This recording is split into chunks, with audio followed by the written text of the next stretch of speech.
Boys and girls. Today I'm going to read you When Charlie McButton Lost Power. The author is Susan Collins and it's illustrated by Mike Lester.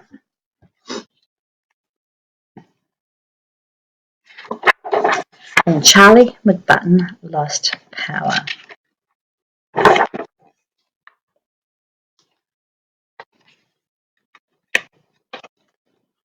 I tell you what, with this remote learning I wouldn't want to lose power right now. Charlie McButton had likes and like nuts.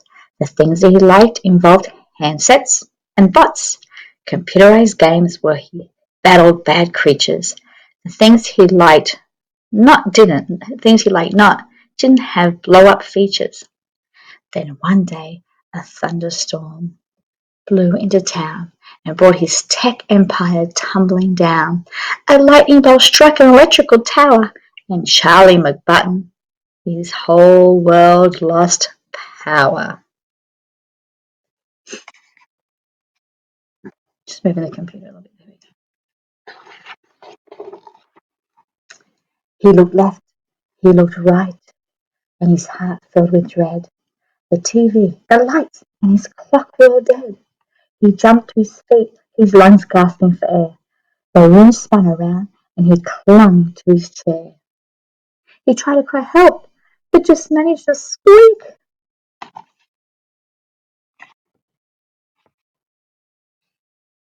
The black eye blacked out his power to speak. Thank goodness his mother had ears like a bat. She came to his room and she gave him a pat. "Oh, Charlie," she said, "the lights will come back when the bad weather clears. You'll have to find something without plugs to play. Read a book, clean your room, sing a song, model clay." Could anything be any duller than clay? Soggy grey clay on a soggy grey day. He hated the way clay got under his nails, and he could only make snowmen and snails.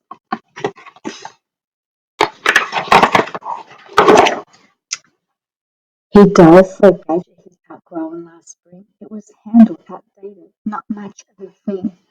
But he clutched the old toy like a lifeline that day. See, it ran on one battery, the size AAA.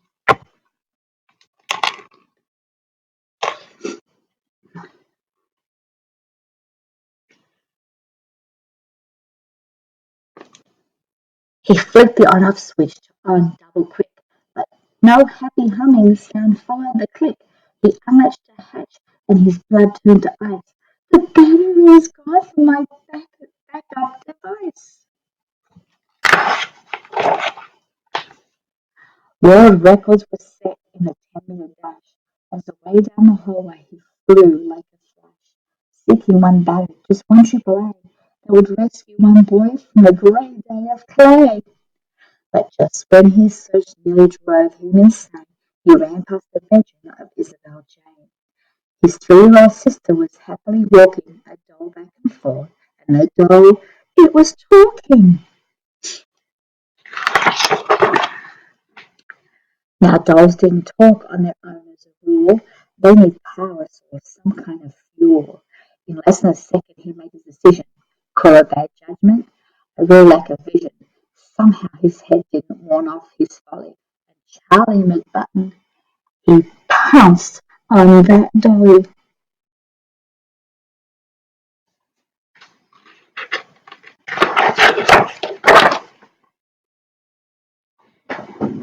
He plucked out his prize through the baby doll's dress, and Isabel Jane made a sound of distress.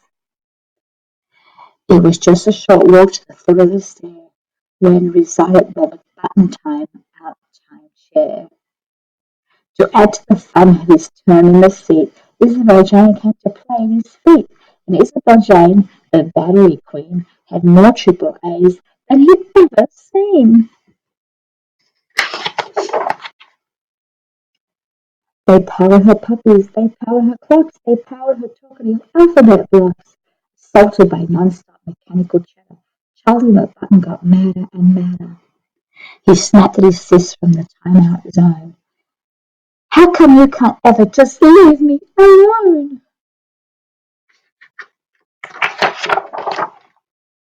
Her eyes filled with tears, she gave them a rub. She went to the bathroom and hid in the tub. Then Charlie McButton felt totally rotten and couldn't help thinking some things he'd forgotten.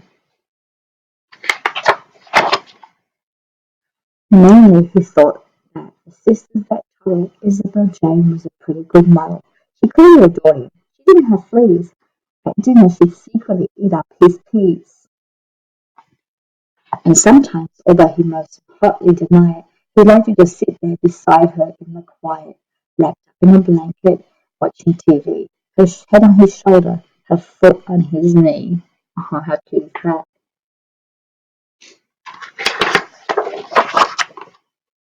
He sat and he thought and he stared at the rain. When his time out was done, he found Isabel Jane. From the edge of the tub, she gave him a peek. She said, "Hey, are you playing hide and go seek?"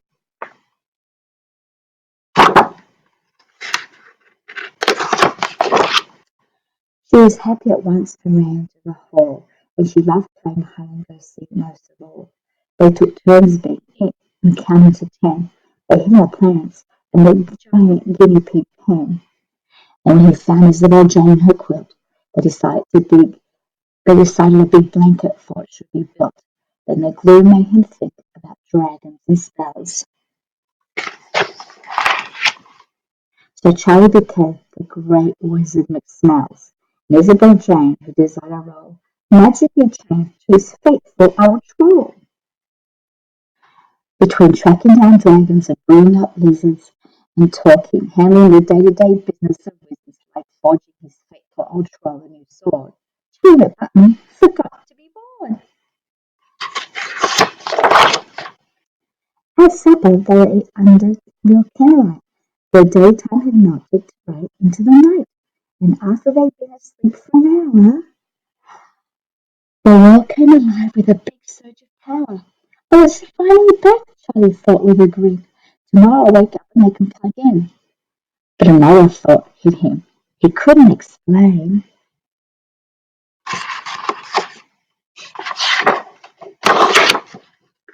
I might also find dragons and Isabel Jane.